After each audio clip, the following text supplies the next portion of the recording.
Vakar mūsu kursa pirmspēdējā lekcija, bet ne pēdējā. Šīs dienas tēma pietiekami ietilpīga un plaša un saistīta ar budismu mūsdienu Āzijā. Proti, ja pirms tam mums ir bijusi savā ziņā tāda kā vēsturiska retrospekcija, tad šodien uzdevums ir apskatīties, kā budisms funkcionē sinhroni, proti paralēli mūsu laikam. Vismaz varbūt iezīmēt budisma attīstības vektorus 20. gadsimtā un 21. gadsimtā.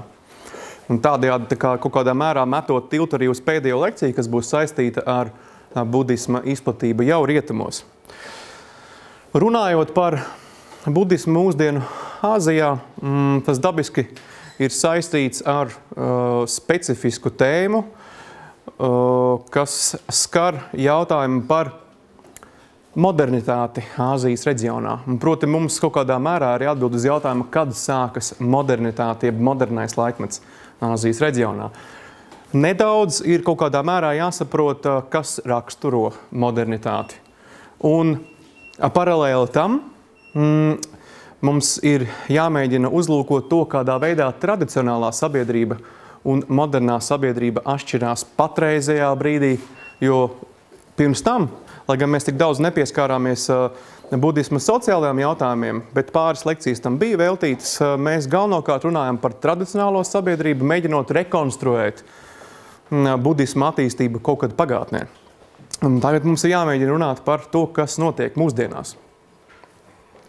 Runājot par modernitāti, būtu jāiezīmē pāris faktori, kas nenoliedzami ir ietekmējuši ne tikai dažādās Āzijas kultūras, bet arī vistiešākā veidā budismu. Un pirmkārtām, vismaz Āzijas gadījumā, mēs nenoliedzami runājam par to, ka modernitāte ienāk ar koloniālismu un imperialismu. Paralēli tam, vismaz tieši attiecībā uz budismu, modernitāte iezīmējas ar sāncensību ar kristietību. Ir tīpaši attiecībā uz 20. gadsimta otru pusi un uz pēdējām 10 gadiem jārunā par kapitālismu kā vienu no vadošajiem faktoriem, kas izmaina tradicionālās sabiedrības un kultūras.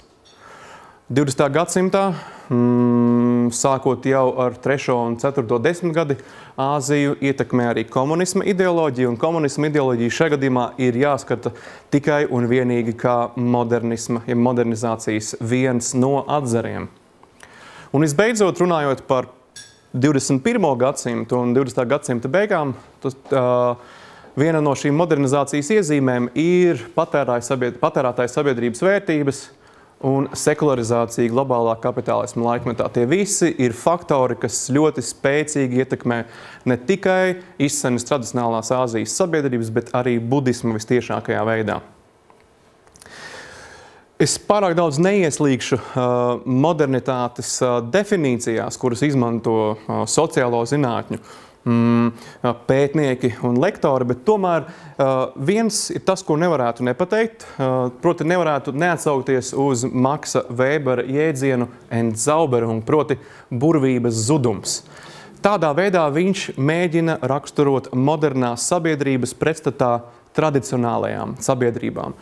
Šis burvības zudums ir saistīts ar apgaismības laikmeta centrālajām vērtībām – racionalitāti, zinātnisko progresu un tam līdzi nākošo mājiņticības kritiku.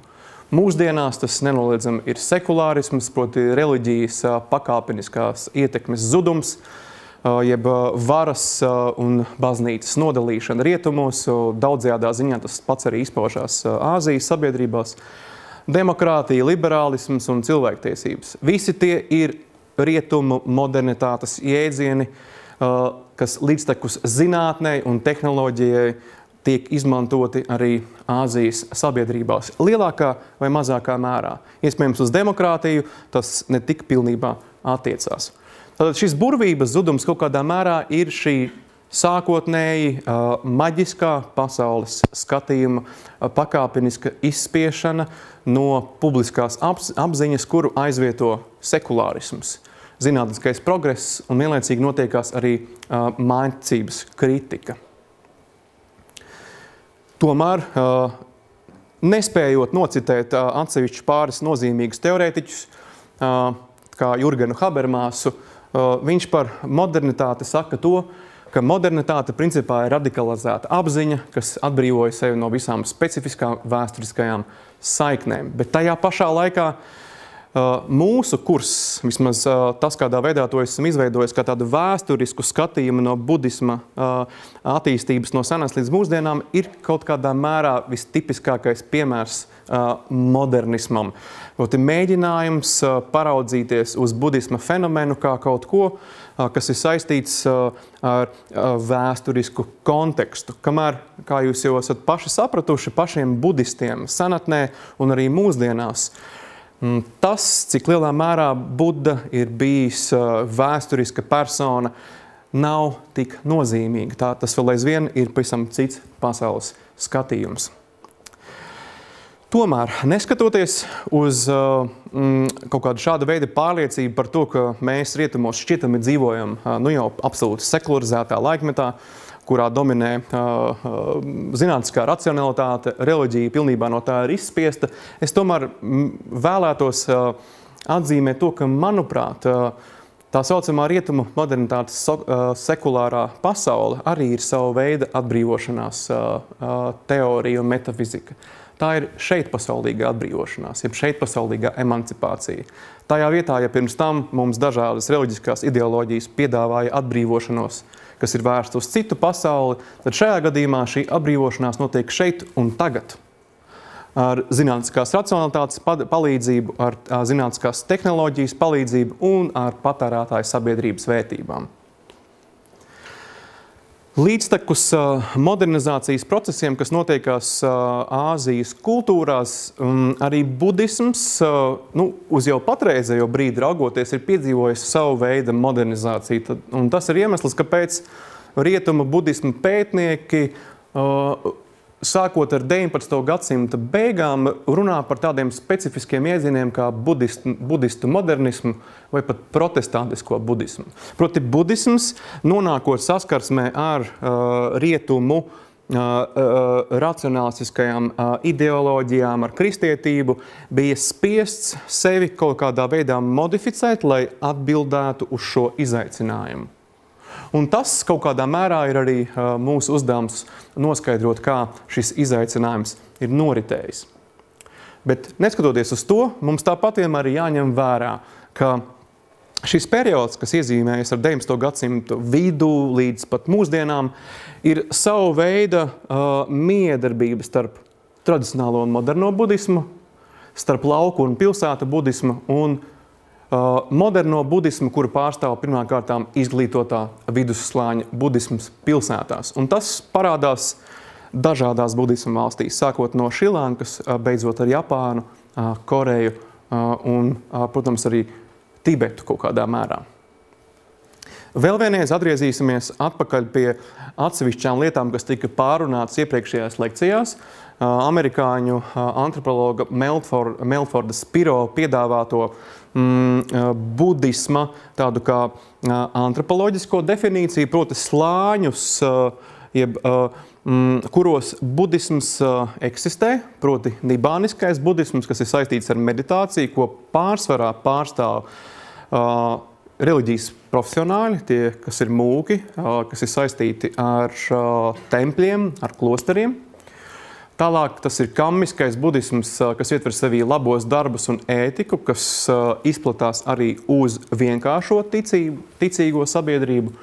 Un tā saucamais apotropiskais budisms, kas ir saistīts ar maģiju, maģiskām tehnikām, eksorcismu, kas vēl aizvien, neskatoties uz Āzijas dažādo valstu modernizācijas pakāpi, vēl aizvien spēlē nozīmīgu lomu.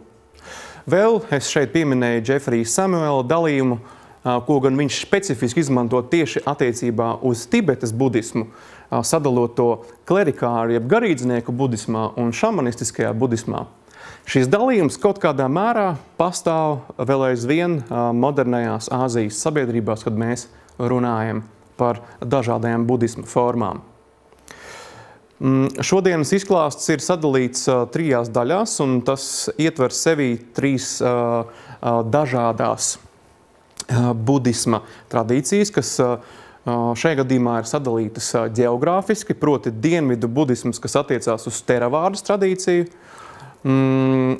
austrumu budisms, kas attiecās uz tālo austrumu Mahajānas tradīciju, kas ir Ķīna, Koreja, Japāna un daļai arī Vietnama, un ziemeļu budisms, kas ir manis iepriekšējā reizē definētais Himalaja budisms, un izplatīts Tibetā, Butānā, Nepālā, Ziemeļindijā, Krievijas federācijas autonomajās republikās kā Tuvā, Burjatijā un Kalmikijā, un, protams, arī Mongolijā.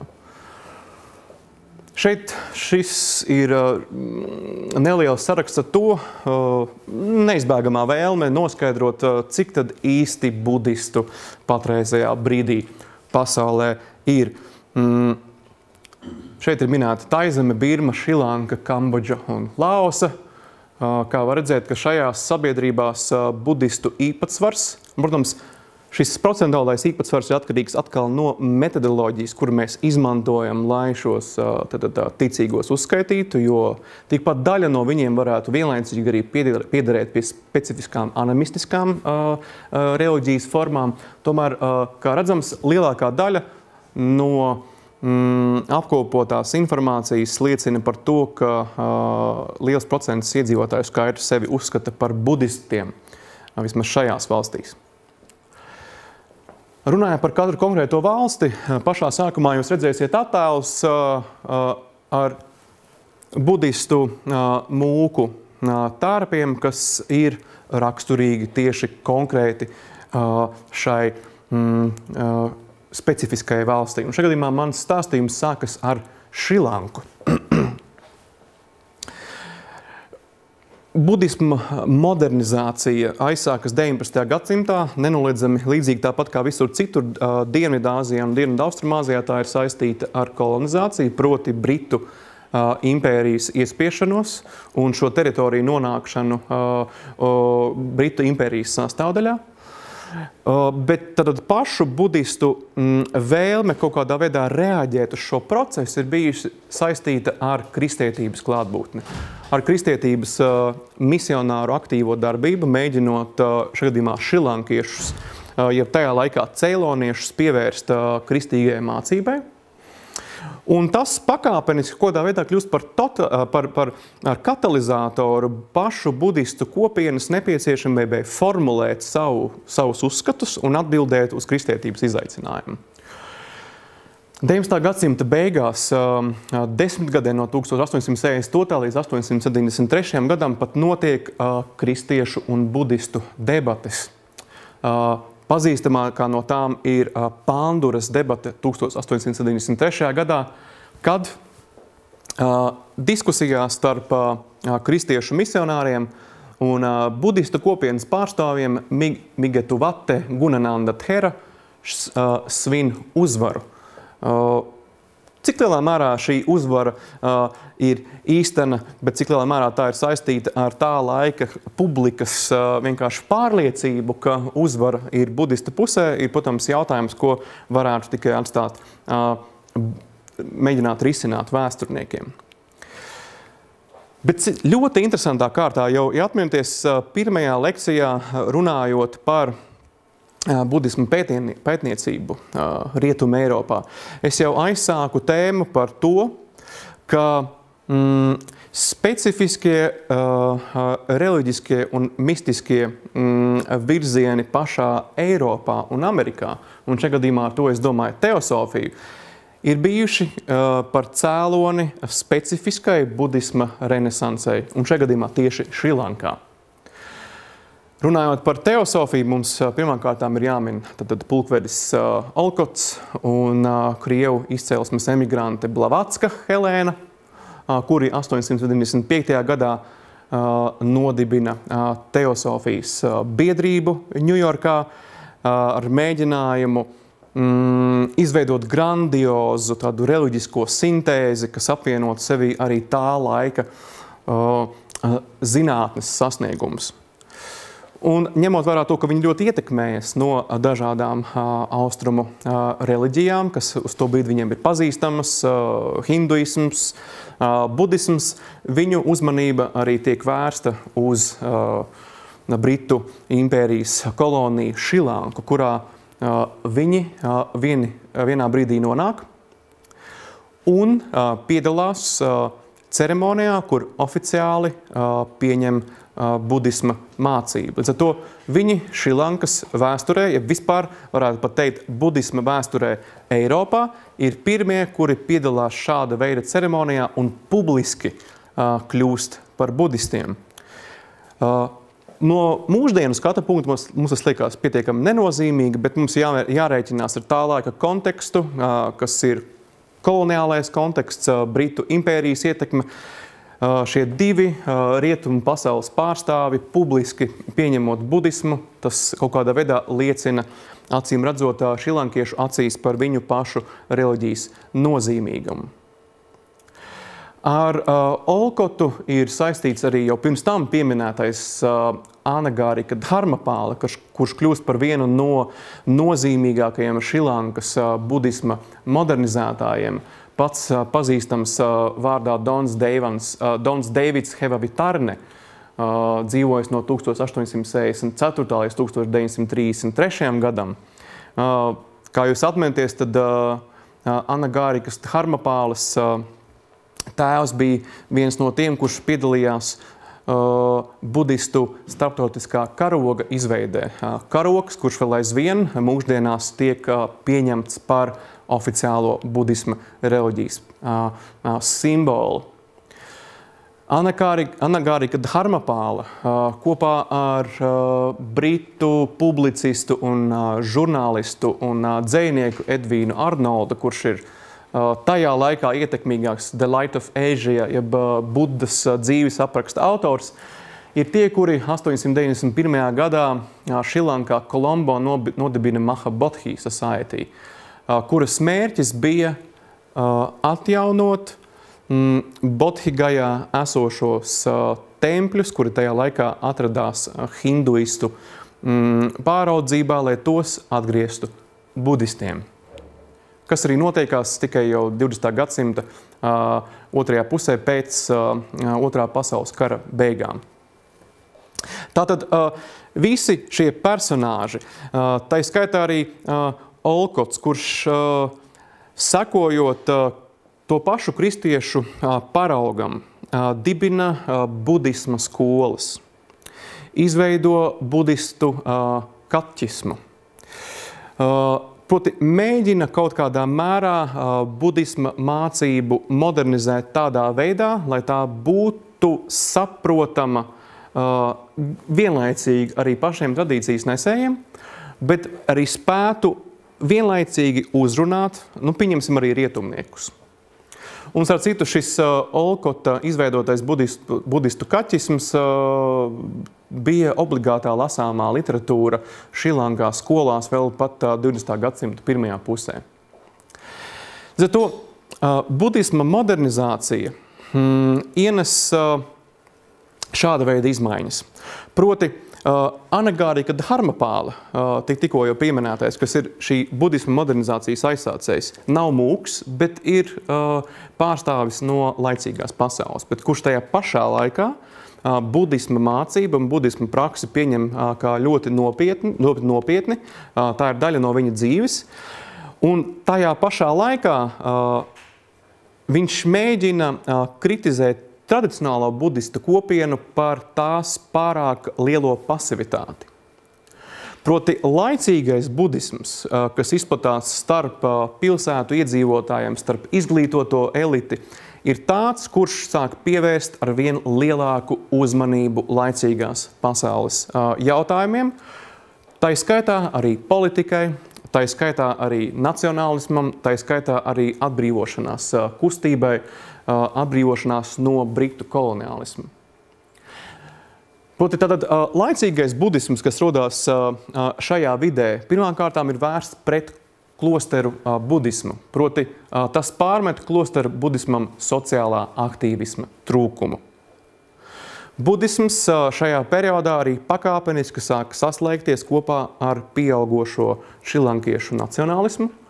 Proti kaut kādā vienā brīdī šrilankieši sāk domāt par budismu kā izteikti nacionālu reliģiju, kas pārstāv tieši šrilankiešu nāciju tās pilnībā. Zato budisms kā ideoloģija iekļaujas arī neatkarības kustībā un neatkarības cīņās. Zato nozīmīgākie Šrilankas izcēlesmes budistu zinātnieki, budistu skolāri, kas paši ir cēlušies, protams, no mūku kopienas, ir pārsvarā visi, kas ir saņēmuši modernu izglītību. Līdz ar to tas viņu diskurss, mēģinot aprakstīt budismu, ir jau ļoti cieši sasaistīts ar rietumu pasaulē pieņemtajiem jēdzieniem un idejām, racionālismu, analītiskumu un tam līdzīgi un tā joprojām. Kā tāds nozīmīgākais pārstāvis, kura darbs vēl aizvien ir uzskatāms par absolūti hrestomātisku un ļoti nozīmīgu, ir Valpola Rāhula, un viņa sarakstītais teksts saucās What the Buddha Taught. Ļoti interesanti arī tas, ka šrilankiešu budisma tradīcijā, sākot ar 20. gadsimta sākumu un arī 19. gadsimta beigām, parādās arī nozīmīga rietumu izcēlesmes budistu mūku sadaļa. Tātad rietumu budisti Sinhalas sankā. Tātad tie ir tie, kas 20. gadsimta pirmajā pusē ļoti aktīvi tulkojot tekstus, rakstot par budismu, iepazīstinās rietumu lasošo publiku ar Budas Šakyamuni vēstījumu.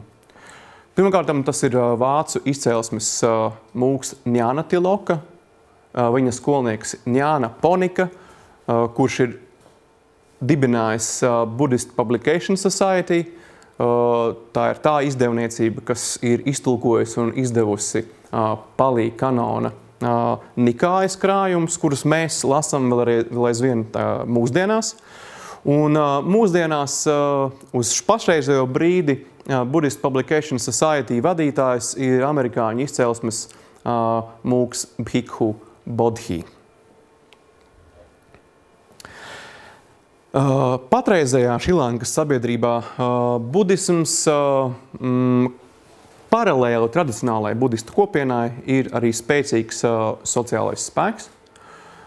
Tas veicina tā saucamo sociāli aktīvo budismu un ir ietekmējis specifisku kustību izveidošanos. Un šajā gadījumā tā ir Sarvodāja Šramadāna 1958. gadā dibinātā, kas sākotnēji aizsākās kā lauku pašatbalsta un attīstības kustība, kuras dibinātājs ir arī Ratne.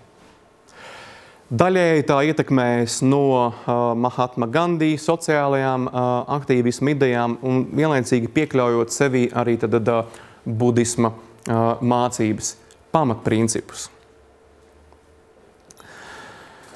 Bet budismam sakļaujoties ļoti cieši ar nacionālismu, šajā gadījumā šrilankiešu nacionālismu, ir neizbēgami to, ka notiekās arī savu veidu polarizācija.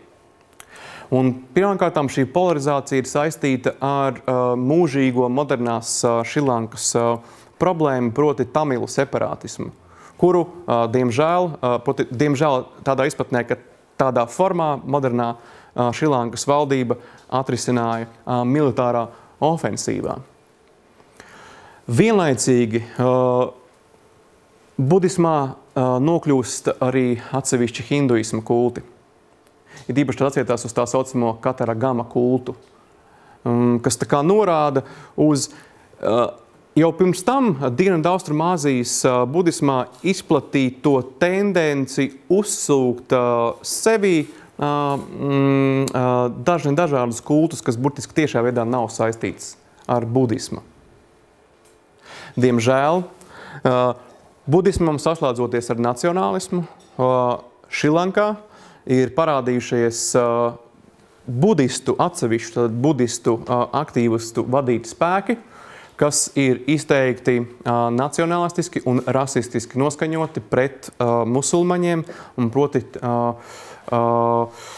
mēģinot tātad iznīcināt kaut kādā mērā, jeb ietekmēt valdību, lai tā iznīcina musulmaņu svēto vietu klātbūtni.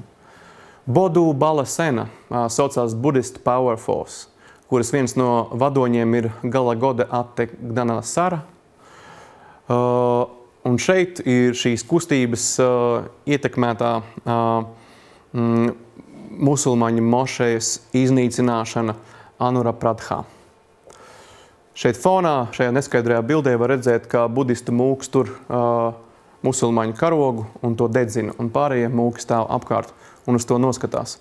Diemžēl mums šķietami vienmēr pieņemtā miermīlīgā reliģija atsevišķu individu un atsevišķu organizāciju izpausmē ir kļuvusi par naidu kurinošu spēku. Un Šrilanka, diemžēl, nav vienīgā no budistu zemēm šajā ziņā. Taizeme. Interesantā kārtā Taizeme ir vienīgā no valstīm Dienvidaustrumāzijai, kurai kaut kādā mērā ir bijis iespējams izvairīties no tiešas kolonizācijas. Patreizējā valdošā dinastija, Čakrī dinastija, valda jau kopš 720. gada. Līdz 1940. gadam tie ir bijuši Siāmas karaļi, kuri kopš no 940. gadā ir pazīstami kā Taizemes karaļi. Un patreizējā brīdī valdošais monarhs ir Bhumipons Adunjadets, dzimis 1927. gadā, pazīstams kā Rāma 9. Un kopš 1932. gada Taizeme ir konstitucionāla monarhija. Vēl atminēsimies to, ka stāstā par Taizemes budismu mēs pieminējām to, ka Taizemes monarhi ir sanharāģis, jeb budistu kopienas valdnieki. Tas nozīmē, ka budistu kopienas ciešā saistība ar valsti ir acīm redzama. Valsts ir tā, kas reglamentē budisma kopienas normas. Tā ir tā, kas apstiprina augsti stāvošos priesterus un tad nosaka, kas tiek ordinēts un kas netiek ordinēts. Taizemes gadījumā budisma kopienas modernizāciju aizsāk princis Monkuts, kurš kā Rāma 4. valda no 851. līdz 68. gadam. Vēl mūka dzīves periodā tiek nodibināta patreizajā brīdī Taizemē nozīmīgākais budistu ordenis, tas ir Dhammajut Nikāja, kurš sadzīvo paralēli otram nozīmīgākajam budistu ordenim, kas ir Maha Nikāja. Uz patreizējo brīdi eksistē 19. sanharāģi, kas ir Taizemes budistu patriarhs. Patreizējais ir nomiris, bet līdz šim brīdim visi Taizemes budistu patriarhi ir pārstāvējuši Dhammajut Nikājas skolu. Tas nozīmē specifisku budistu mūku ordinācijas iesvētības tradīciju. Tad budisma modernizācija arī ir acīm redzama Taizemes gadījumā, bet Taizemes gadījumā ir novērojams arī vēl cits aspekts, proti sociāli aktīvā budisma pretrunas. Un šīs pretrunas ir saistītas pirmkārtām ar taizemiešu sabiedrības reakciju uz to, cik lielā mērā tā ir toleranta pret to, ka budistu mūki aktīvi iesaistās politiskajos procesos. Tā nav viennozīmīga. Vienkāršiem ticīgiem ir svarīgi vēl aizvien tas, ka budistu mūki pārstāv tāda veida, tātad garīgo varu, kas nav visciešākajā veidā saistīta ar patreizējiem politiskiem jautājumiem un laicīgo pasauli. Šeit ir savā mērā kaut kāda veida pretruna vērojama. Kopš Otrā pasaules kara daudzās Āzijas valstīs pakāpeniski pieauga pilsētu izglītotā slāņa, pilsētu inteliģences interese par budistu meditatīvajām praksēm. Protams, tie nav cilvēki, kas aktīvi piedalītos budistu reliģiskajā dzīvē, kā tas notiekās laukos, vai budistu reliģiskajā dzīvē, kas ietver sevī, pieņemsim, klostara dzīvi, bet tie ir cilvēki no laicīgās pasaules, kuri praktizē budismu kaut kādā mērā līdzīgi tāpat, kā to praktizē mūsdienu Eiropietis vai mūsdienu Ziemeļamerikas iedzīvotājs. Ar modernizāciju līdzi nāk tradicionālo uzskatu kritika. Ir ļoti daudz prominentu Taizemes budistu mūku un skolāru, kuri jau 20. gadsimta pirmajā pusē, izmantojot gan rietumu zinātnes idejas, gan racionālismu idejas, kritizē tradicionālo budismu par pārāk lielo mājticības prakšu procentu tajā. Viens no tādiem pazīstamākajiem ir budista mūks Buddhadāsa, kura kritika ir vērsta pirmkārtām uz fundamentāli izplatīto praksi visās Āzijas valstīs, kas ir saistīta ar Melfordas Piro izdalīto kamisko budismu. Proti, ka laicīgās kopienas pārstāvi lielākoties budisma praksi uztver kā savas karmiskās eksistences uzlabošanu. Tad prakses, kas ir vērstas, ko viņi praktizē, galvenokārt ir saistītas ar savu potenciālo nākamās dzīves statusa noteikšanu, uzlabošanu. Tas ir saistīts ar finansiālo līdzekļu ziedošanu tempļiem, kas tiek vienlaicīgi uzskatīts par sava veida gan reliģisko rituālu, no kā labumu gūst gan laicīgi iedzīvotāji, gan arī budistu kopiena. Tāda sava veida merkantīlā simbioze. Un tā, starp citu, ir izplatīta visās budisma valstīs, sākot no Šrilankas, beidzot ar Japānu. Un budistu modernizatori ir tie, kas ļoti asi kritizē to, kā savu veida garīgo materiālismu. Dīvainā kārtā Buddhadāsa, būdams tradicionālās mūku sabiedrības pārstāvs, ir arī tas, kurš ir mēģinājis pārvērtēt pārmiesošanās teoriju, to apšaubot, mēģinot to kaut kādā veidā zinātniski izskaidrot. Tādējādi padarot pārmiesošanās teoriju interesantu, pieņemsim, zinātniskās pasaules pārstāvjiem Taizemē. Līdzīgi tāpat kā Šrilankā, arī Taizemē ir specifiskas organizācijas, kas ir saistītas ar sociāli aktīvo budismu. Un šeit pirmkārtām ir jāmin Sulaks Sivaraksa, kurš ir viens no tiem, kas līdz ar Dalai-lamu, ar vietnamiešu izcelsmes mūku Thich Nhat Hanu ir dibinājuši International Network of Engaged Buddhists 1989. gadā. Paralēli budisma modernizācijai, paralēli tradicionālās sanghas mēģinājumu piemēroties moderniem laikmetam, Taizemē rodās arī tās saucamās neobudisma kustības, kas ir dibinātas jau pēc Otrā pasaules kara, un patreizbrīdī vispopulārākā, visskaitliskākā no tām ir Vatprāt Dhammakāja ar milzīgiem tempļu kompleksiem, kā šeit fotogrāfijā redzams, ar ļoti milzīgu cilvēku skaitu, kas piedalās šajos reliģiskos rituālos.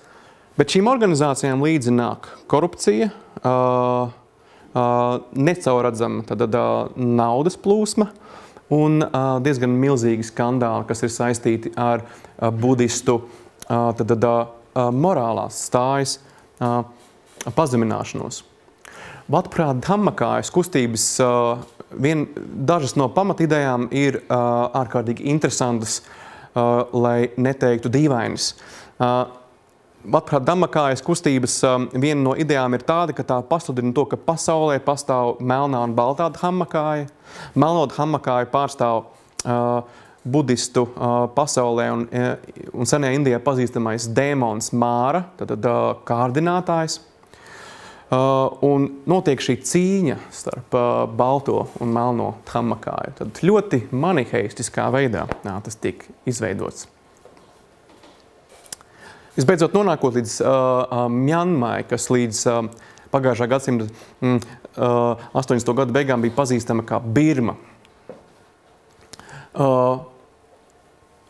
Mjanma, līdzīgi tāpat kā Šrilanka, 19. gadsimta vidū kļūst par Britu koloniju. Nozīmīgākais modernizētājs gan pašā Mjanmas sabiedrībā, gan arī budismā kopumā ir valdnieks Mindons Mins, kas pieder pie Konbaunu dinastijas, kura laikā tiek sasaukta 5. budistu kopienas sapulce, kura norita Mandalajā 871. gadā. Atminties, tādas kopumā pirms tam ir bijušas tikai 4. Pēdējā 4. ir bijusi 1. gadsimtā pirms mūsu ēras Šrilankā, paralēli iespējams ir bijusi arī Kašmirā, un 5. tikai 19. gadsimta pašās beigās.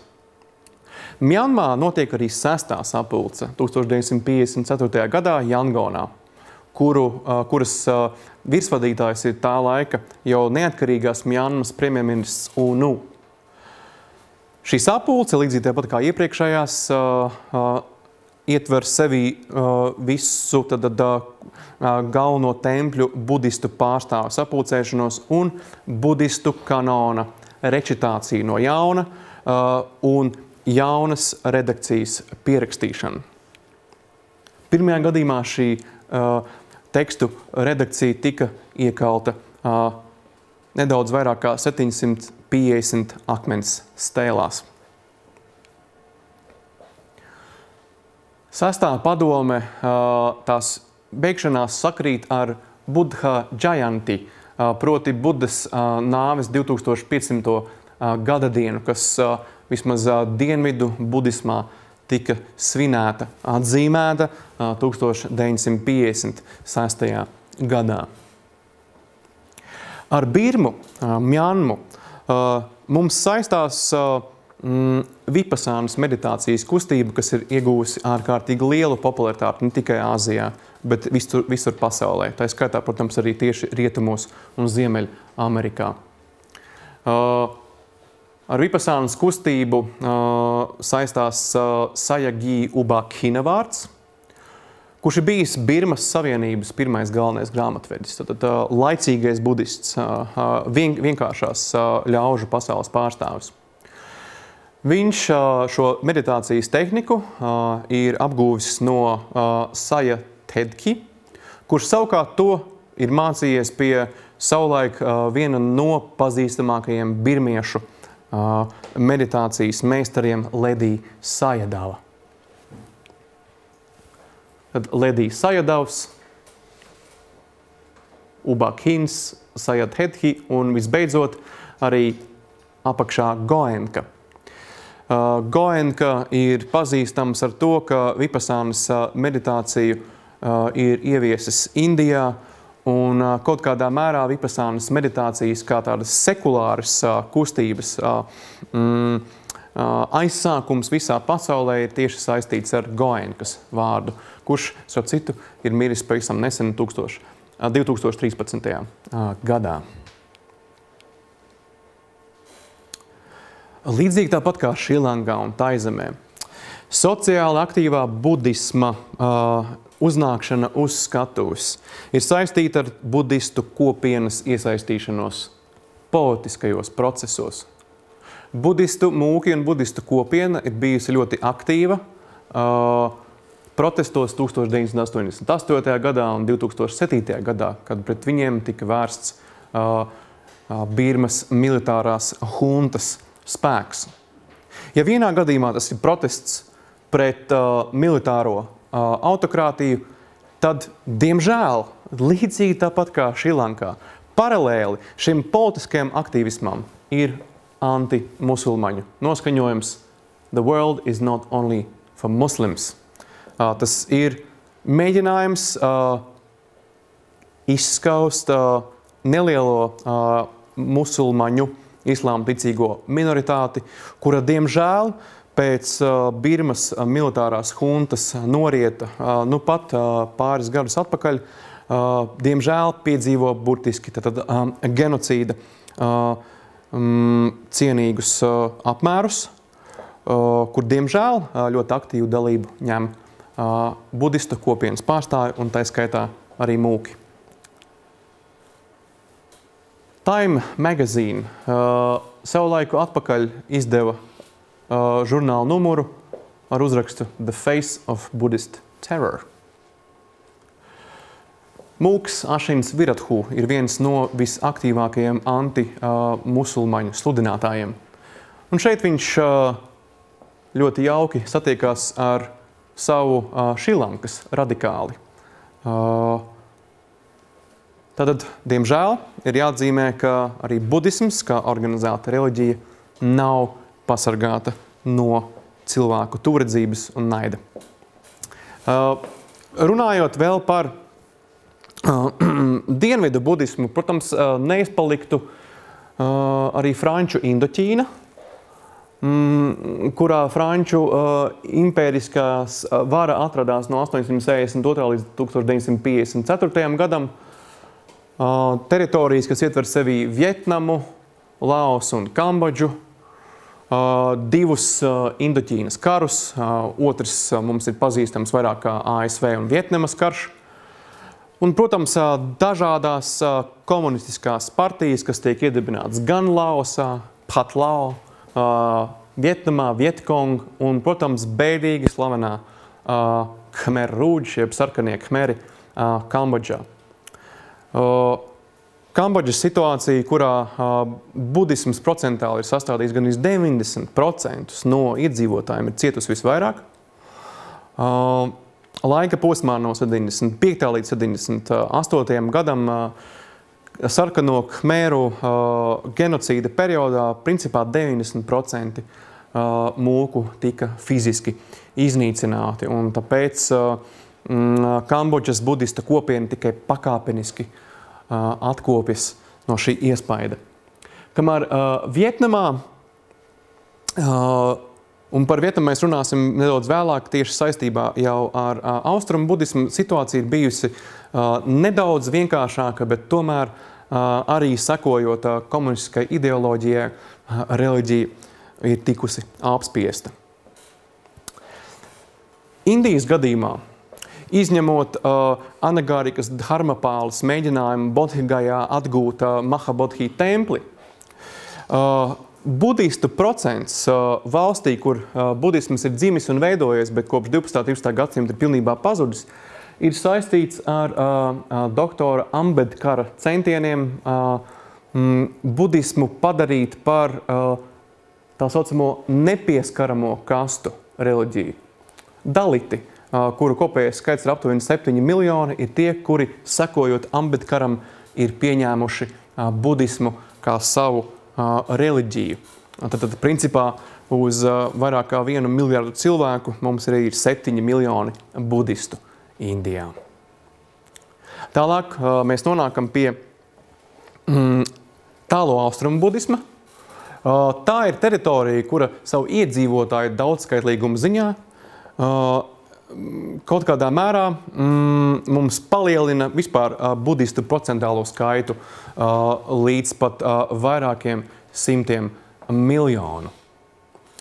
Tikai problēma ir tāda, ka vismaz saistībā ar tālo austrumu budismu, kur paralēli eksistē Šinto Japānā, daoisms un konfucisms Ķīnā, Korejā un Vietnamā, tā skaitā arī dažādas tautas reliģijas, animisma kulti, ir ļoti grūti noteikt, kurš pieder vienlaicīgi pie budisma konfesijas un kurš var piederēt vienlaicīgi arī pie dažādām citām. Ķīnas gadījumā, jeb ķīniešu sabiedrību gadījumā, tas bieži vien vispār ir gandrīz vai neiespējams. Sāksim ar Japānu tikai tā iemesla dēļ, ka Japāna ir pirmā un vienīgā valsts Āzijas reģionā, kas ir pati pastāvīgi un neatkarīgi, pilnībā modernizējusies un aizgājusi pa pašu rietumu koloniālās ekspansijas un imperiālismu ceļu. šeit tipiskais japāņu budistu ietārps. Šeit krāsainie ir Shingon un Tendai budistu tērpi. Japānas izolāciju savā mērā pietiekami ar piespiedu spēku izbeidz admirālis Perijs. Viņa ekspedīcija 853. gadā, kas noved Japāņus pie apziņas, ka ir nepieciešams izbeigt gadsimtiem ilgo izolāciju un kopēt rietumu attīstības modeļus, kas noved pie tā, ka 868. gadā notiek tā saucamā Meidži restaurācija. Pie varas, centrālo varu atgūst imperators, kurš pirms tam Tokugavas ērā ir bijis nomināla persona, jo līdz tam ir valdījuši militārie karavadoņi. Tad pastāvējis šjogunāta veidojums. Tad Meidži periods mums pienāks uz 868. līdz 1912. gadu, bet Meidži restaurācija un Japānas straujā modernizācija. Un Japānas straujā modernizācija, tās kaut kādi pamatkritēriji liecina par to, ka 895. gadā Japāna sagrauj Qin impērijas karaspēku un 1095. gadā tā sagrauj Krievu impērijas karaspēku. Nerunājot jau pēc tam par Japānas imperiālistiskiem centieniem 20. un 30. gados Ķīnas teritorijā un karu ar ASV. Bet budisma gadījumā šī modernizācija un Meidži restaurācija nes līdzi negatīvu ietekmi. Budisms tiek pasludināts par svežzemnieku, barbaru reliģiju, savukārt par izteikti japānisko garu iemiesojošo nacionālo reliģiju tiek vēl vienreiz uzsvērts un pasludināts šinto, jeb garu ceļš. Kopš šī brīža šinto kļūst par koka šinto, jeb valsts šinto. Ar šinto ir saistīts Japāņu pieaugošais nacionālisms un visbeidzot arī imperiālisms un koloniālisms. Pēc kara ar Qin impēriju 895. gadā Japānas pārvaldībā nonāk Taivānas sala, kura atrodas Japānas koloniālajā uzraudzībā līdz pat 1945. gadam. Tas, kas iezīmējās ar budisma modernismu Japānā un atstāja iespaidu uz tām teritorijām, kur Japāna ir bijusi koloniālā lielvara, ir tā, ka 872. gadā tiek dota atļauja budistu garīdzniekiem precēties. Līdz ar to kaut kādā mērā var teikt, ka lielākais procents Japāņu budistu mūsdienās ir ģimenes bizness. Priestera lomu manto dēls no tēva. Un vispār lielākā daļa Japāņu budistu nodarbojās ar memoriālajām piemiņas rituāliem, kas ir saistīti ar nāvi un kāzām. No tādām slavenākajām un spēku pieaugošajām, plašākajām kustībām atkal ir jāmin specifiskas neobudisma kustības, kas rodās Āzijā un šajā gadījumā arī Japānā. Pirms tam, runājot par Japānas budismu, mēs pieminējām Nichiren skolu, kas ir saistīta ar Nichirenu. Šīs skolas centrālais teksts ir Lotosa sūtra. Šīs skolas viena no centrālajām praksēm, jeb gongjo, ir Lotosa sūtras pielūgšanas mantra Namu Myoho Renge Kyo, kā arī Gohonzon, jeb šī specifiskā plātnes pielūgšana, kur šī pati mantra ir uzrakstīta. 1930. gadā Nichiren skolas, kā Nichiren skolas atzars, tiek dibināta kustība Soka Gakkai, kas ir patreizajā brīdī Japānā viena no visstraujāk augošajām. Soka Gakkai ir kaut kādā mērā izteikti, varētu pat teikt, sektantiski noskaņota. Tā iemesla dēļ, ka Soka Gakkai viens no sākotnējiem uzskatiem ir bijis tāds, ka ne tikai visas citas reliģijas un budistu konfesijas maldās, bet ka tās ir ļaunuma iemiesojums. Koreja modernajā laikmetā ir saistīta ar Japānas klātbūtni, jo tā kopš 20. gadsimta sākuma līdz Otrā pasaules kara beigām arī ir bijusi Japānas kolonija, kura pēc tam ļoti ilgu laiku centās atbrīvoties no šīs Japāņu jaunās garīdzniecības sistēmas, kura ietvēra sevī priesteru tiesības precēties un veidot ģimeni. Tad Koreja ir Japānas kolonija no 1910. gada līdz 1945. Nozīmīgākais budistu ordenis, kas ir tāds pats pamanāmākais pēc Otrā pasaules kara, ir Čogje ordenis. Ar to mūsdienās arī ir saistīts ļoti daudz finansiālie, seksuālie un visa cita iespējamie skandāli, ko dabiski kaut kādā mērā ietekmē Dienvidkorejas modernizācija, patērētāju sabiedrības vērtības, globālais kapitālisms. Turklāt ir jāņem vērā to, ka budisms patreizajā brīdī procentuāli ir pat mazāka konfesija par kristietību. Kristietība procentuāli ir vislielākā konfesija Dienvidkorejā. Lai gan šeit pieminētais korejiešu mūks Sun Sans, kas pieder pie Son skolas, proti korejiešu dzenbudisma, čaņbudisma, ir vairāk mums saistīts ar nākamās lekcijas tēmu, kas ir mums skars budisma attīstību rietumos. Tomēr ir vairāk kā skaidrs, ka no modernajiem korejiešu mūkiem un viņa izveidotiem organizācijām Sun Sans, kas rietumos ir pazīstams kā Kvanum dzen skolas dibinātājs, ir visprominentākais un pazīstamākais. Bet par to mēs dabiski runāsim nedaudz detalizētāk jau nākamajā reizē. Ķīna un Taivāna procentuāli un skaitliski vislielākās teritorijas ziemeļu Mahajānas budisma izplatībā. Taivāna savā ziņā ir Ķīnas kultūras pasaulē tāds kā muzejs, jeb vieta, kas ir bijusi pasargāta no ārprātīgajiem komunistiskajiem eksperimentiem, ko komunistiskā partija ar Ķīnas sabiedrību veica 20. gadsimta otrajā pusē. Taivāna ir saglabājusi līdz šim brīdim principā neskartu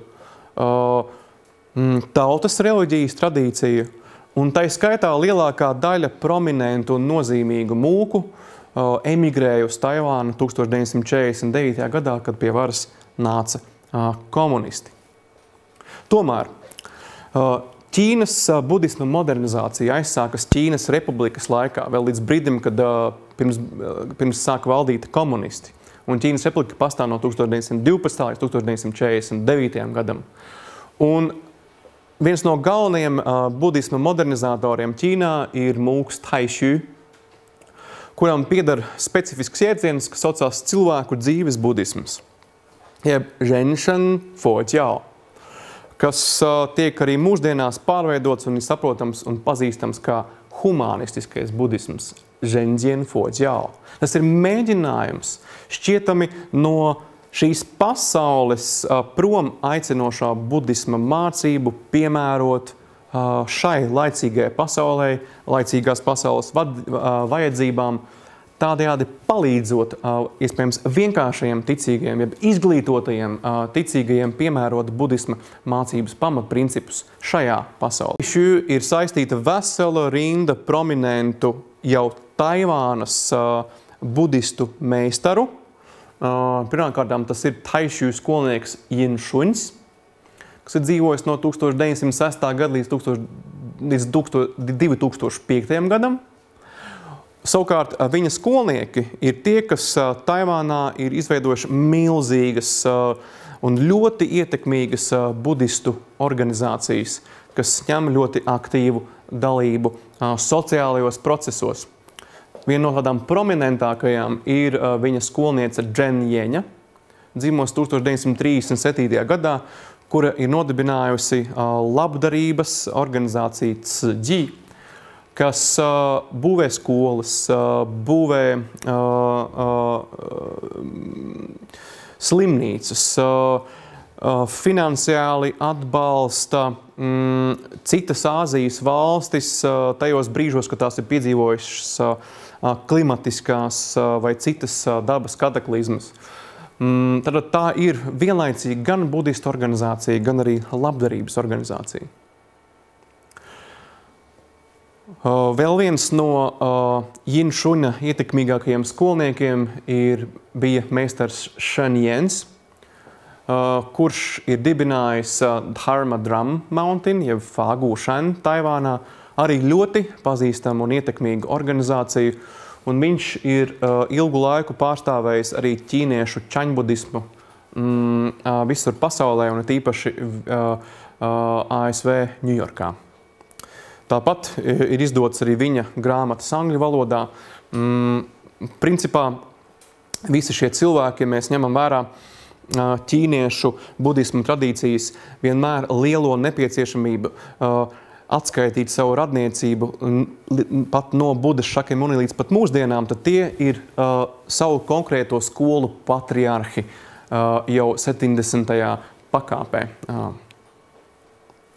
Vēl viens no šiem prominentajiem mūkiem milzīgo tempļu kompleksu un organizāciju dibinātājiem ir Xin Yuns, kurš savukārt ir dibinājis Buddha's Light International Association, Foguangshan, kurām ir universitātes, izdevniecības, principā milzīgs finansiālais kapitāls.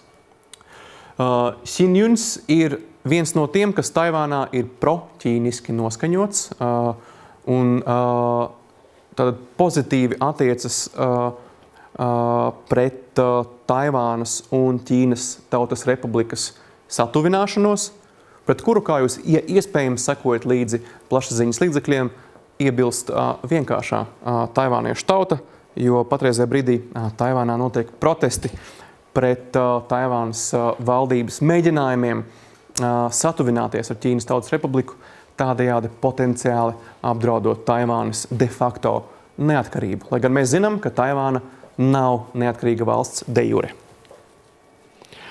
Bet neskatoties uz visiem šiem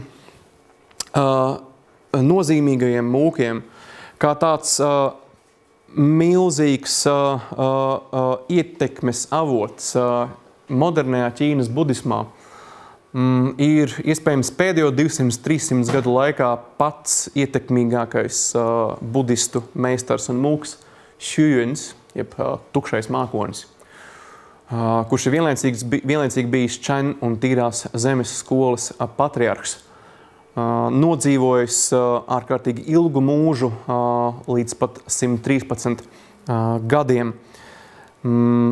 Viņa teksti un viņa personība vēl aizvien ir ārkārtīgi spēcīgi jūtama visā modernajā Ķīnas budismā. Un visbeidzot, runājot par šiem milzīgiem organizācijām un tempļu kompleksiem, šis arhitektoniskais paraugs jau vien ko liecina, ir Weijue pārstāvētais Zhongtaishan, kas arī atrodas Taivānā. Ir vairāk kā skaidrs, ka Taivāna šajā ziņā pretstatā visai milzīgai kontinentālajai Ķīnai ir budisma tradīcijas saglabātāja, un Ķīnai, kura to pakāpeniski atjauno, ļoti daudz ir iespējas no Taivānas mācīties. Vietnama, kas arī tiek pieskaitīta pie Ķīnas kultūras areāla valsts vēsturiski, galvenokārt tajā arī ir pārstāvēta Ziemeļu Mahajānas tradīcija, lai gan iepriekš jūs redzējāt, ka ir arī pārstāvēta dienvidu budismu tradīcija, Theravāda. Ir piedzīvojusi gan amerikāņu atbalstītas valdības, gan, protams, arī komunistus. Budisti nav tikuši tik ļoti vajāti, kāda tas ir bijis Ķīnas Tautas Republikā, bet tomēr situācija ir bijusi pietiekami sarežģīta. Šī, iespējams, viena no vispazīstamākajām bildēm ir 1963. gadā Mūka Thit-Quang-Dika sadedzināšanās Saigonā, protestējot pret amerikāņu atbalstītā tā laika Dienvidu Vietnamas prezidenta, kurš ir bijis katolis, pret budistu politiku un vajāšanām. Bet nozīmīgākais, neskatoties uz to, ka šķiet, ka vietnamiešu budisms mums nav tik ļoti pazīstams, tomēr Vietnama un Vietnamas budistu tradīcija ir radījusi vienu no visizcilākajiem, manuprāt, budistu meistariem un skolotājiem mūsdienās, Thich Nhat Hanu, kurš ir dzimis 1926. gadā. Viņš ir ķīniešu Mūka Taišu aizsāktā humānā budisma turpinātājs mūsdienās. Viņš gan izmanto jēdzienu engaged Buddhism. Ļoti cieši ir bijis saistīts ar Amerikas pilsoņu kustības vadītājiem, šajā gadījumā ar Mārtinu Lutheru Kingu, kurš viņu ir ieteicis Nobela miera prēmijai. Viņš ir bijis pieteicis vairāk kārtīgi Nobela miera prēmiju, bet diemžēl to nav saņēmis. Bet neskatoties uz to, bez Dalai Lamas kā viena no vispazīstamākajiem budistu līderiem pasaulē, Thich Nhat Hans ir pēc savu ideju, pēc sava pacifisma ne ar ko neiepaliek Dalai Lamam, un viņa radītie teksti tiešām ir ārkārtīgi nopietni un interesanti. Ne tikai vienkāršajiem budistu ticīgajiem, bet arī principā tiem, kas studē budismu no zinātniskā viedokļa. Ja pievēršiet uzmanību, tad noteikti pievēršiet to Thich Nhat Hanam un viņa radošajai darbībai, ja tā varētu nosaukt, budistu dharmas sludināšanu. Visbeidzot, mēs nonākam pie tās teritorijas, par kuru mēs runājam pagājušajā reizē, tad Vajrayānas budisms, tibetiešu budisms, tā izplatība Tibetas teritorijā, mūsdienu Ķīnas Tautas Republikā, Mongolijā, Nepālā, Butānā un arī Krievijas federācijas republikās Kalmikijā, Burjatijā un Tuvā.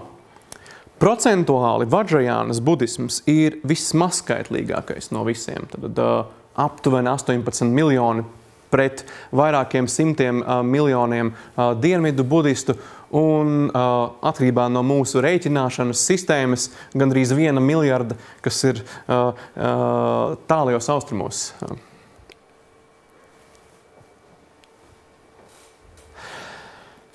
Tibetas modernizācija, ja mēs to tā varētu teikt, diemžēl sākas ar Tibetas okupāciju un aneksiju 1950. gadā. Mēs šeit, gan arī Latvijas sabiedrībā, ļoti daudz diskutējam par to, kas ir okupācija, kas ir aneksija. Manuprāt, šis risinājums ir ļoti vienkārši, iespējams apējot dažādos iespējams starptautiskos tiesību skaidrojumus, lai kaut ko anektētu, jums kaut kas vienmēr ir jāokupē. Manuprāt, vienkārši izskaidrojums. Un šajā gadījumā Ķīnas Tautas Republikas Tibetas aneksija ietvēra sevī šīs teritorijas okupāciju ar karaspēka palīdzību 1950. gadā. Līdz 59. gadam Tibetas valdība ar Dalai Lamu priekšgalā vēl kaut kādā mērā mēģina sadzīvot ar Ķīnas Tautas Republiku. Dalai Lamam vēl ir tajā laikā kaut kādas ilūzijas, kuras viņš pats ir atzinis, par iespējamību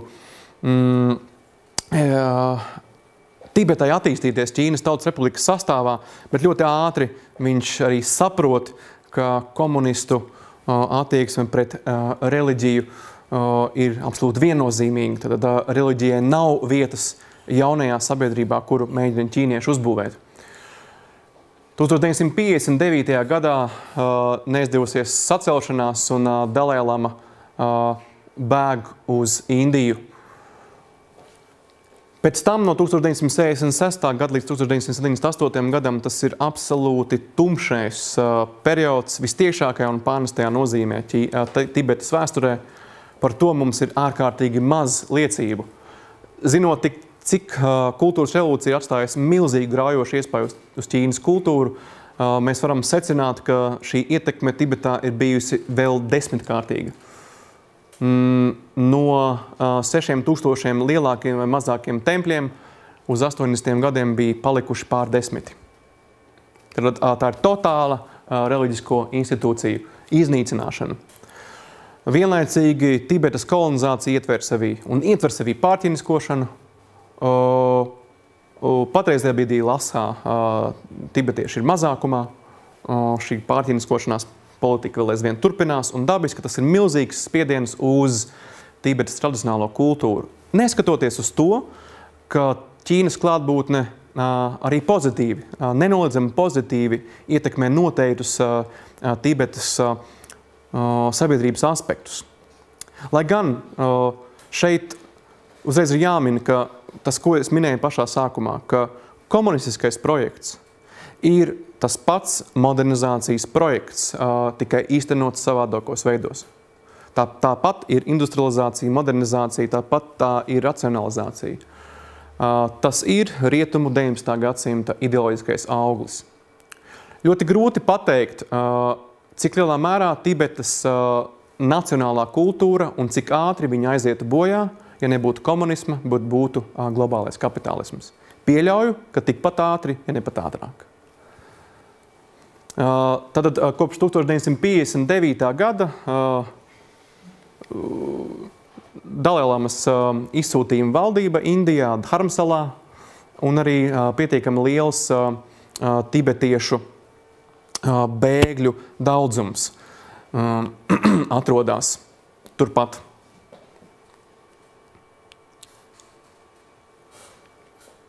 Dharmsalā esošais Library of Tibetan Works and Archives ir viens no centriem, kas mēģina saglabāt tradicionālo budisma kultūru, publicējot tekstus, tos izdodot, komentējot un tādējādi bagātinot, protams, arī budisma pētniecību rietumos. Kālačakras rituāls, kas ik pa brīdim notiekās Bodhgajā, apliecina tibetiešu izsūtījuma kopienas daudzskaitlīgumu un ietekmi. 2009. gadā, ja nemaldos, 2012. gadā tas pulcēja vismaz 200 000 cilvēkus. Protams, starp kuriem ir ne tikai tibetieši, bet arī, protams, indieši un arī rietumu izcelsmes budismu sekotāji.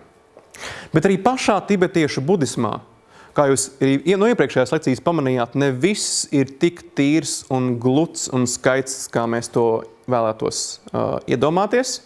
Arī mūsdienās ir atsevišķi strīdus momenti un nesaskaņas. Un galvenokārt tas ir saistīts ar tādu specifisku aizsargājošo dievību Gelugpa tradīcijā kā Dorje Shugdenu, kuras viens no atbalstītājiem 20. gadsimta sākumā ir bijis, starp citu, viens no patreiz esošā Dalai-lamas skolotāju galvenajiem skolotājiem Pabonka. Dorje Shugdens ir dusmīgā dievība, kas ir specifiski šīs ortodoksālās Gelugpa skolas aizstāvis, kuru pārstāv Dalai-lama. Bet ņemot vērā to, ka Gelugpa skola vēsturiski ir bijusi tā, kas ir cīnījusies ar visām citām par savu virskundzību un virsvarenību, Dalai-lama, kurš ir vairāk ekumēniski noskaņots tibetiešu budismu tradīcijā, ir tas, kurš vienā brīdī Dorje Shugdena pielūgšanu aizliedz, kas dabiski izraisīja arī ļoti daudz neapmierinātības pašā tibetiešu kopienas ietveros. Un visbeidzot, Mongolija.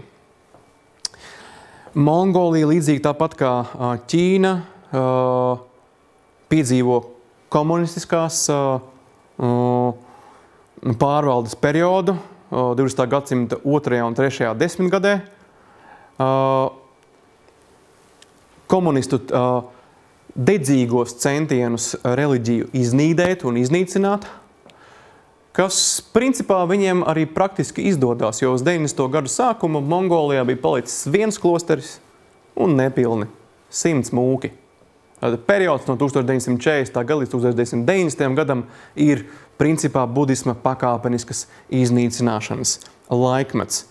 Tikai tagad, pēdējos 20 gadus atbrīvojoties no Padomju Savienības ietekmes un no komunisma ideoloģijas, budisms pakāpeniski atzimst, un ņemot vērā Mongolijas budisma ciešo un vēsturisko saistību ar Tibetas Vajrayānas budismu,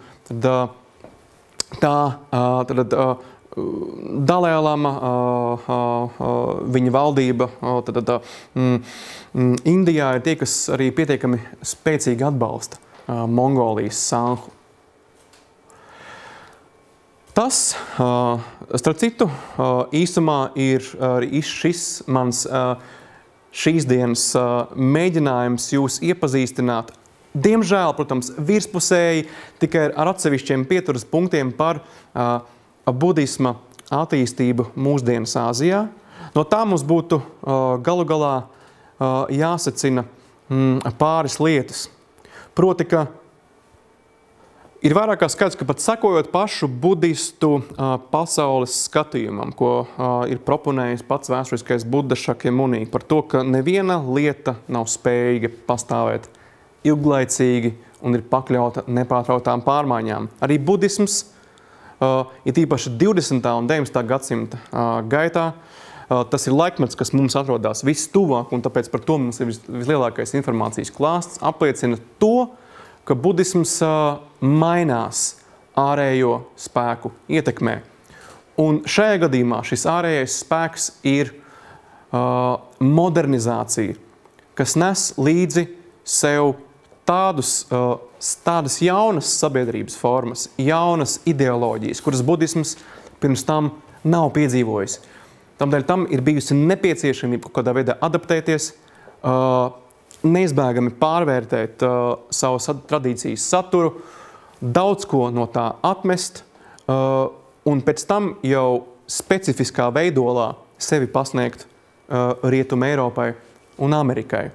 Un to, kādā veidā budisms un budismu kultūras pārstāvi sevi pasniedz Rietuma Eiropai un Amerikai 19. gadsimta beigās, 20. gadsimta pirmajā pusē, par to mēs parunāsim nākamajā reizē. Paldies!